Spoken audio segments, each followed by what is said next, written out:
Inferiority complex, தாழ்வு மனப்பான்மை. இன்றைய காலகட்டத்தில் இதை பற்றின ஒரு பெஸ்ட் எக்ஸாம்பிள் சொல்லணும்னா, ஆண்களாக இருக்கட்டும் பெண்களாக இருக்கட்டும் எப்போவுமே ஒரு துணை அப்படிங்கிற விஷயம் தேடுவாங்க. உதாரணத்துக்கு லஞ்சுக்கு கேன்டீனுக்கு போகணும் அப்படின்னு சொன்னா கூட கேன்டீன் போனால் கூட வாடா அப்படின்னு சொல்லி கூட்டு போகிறது, ரெஸ்ட் ரூம் போனா கூட வாடா அப்படின்னு சொல்லி கூட்டு போகிறது. அதே போல் ஒரு பேங்க்கோ இல்லை ஒரு ஹையர் அஃபிஷியல் ஒரு ஆஃபீஸ்க்கு எங்கேயோ போகிறோன்னா கூட நான் இங்கே போகிறேன், எனக்கு ஒரு மாதிரி இருக்கு, கூட வாடா அப்படின்னு சொல்லிட்டு கூட்டு போகிற அந்த பழக்கம் அப்படிங்கிற மென்டாலிட்டி இருக்கு பாருங்க, அதுவே ஒரு வகையான தாழ்வு மனப்பான்மை தாங்க. பிகாஸ் அந்த இடத்த பற்றின ஒரு பயமோ இல்லை அந்த இடத்த பற்றின ஒரு புரிதல் இல்லாத ஒரு விஷயம் தான் நம்மளை வந்து இன்னொருத்தர ஹெல்ப்புக்கு கூப்பிட வைக்குது.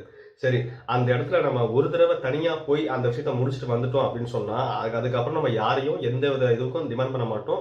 அந்த இடத்துல மனசுல ஒரு தைரியம் வந்துடும். தாழ்வு மனப்பான்மைங்கிற விஷயம் மனசுக்குள்ள வர காரணம் ஒரு வகையான தைரியம் இல்லாத ஒரு தன்மை இருக்கிறதுனால தான் நமக்கு தாழ்வு மனப்பான்மைங்கிற விஷயம் வருது.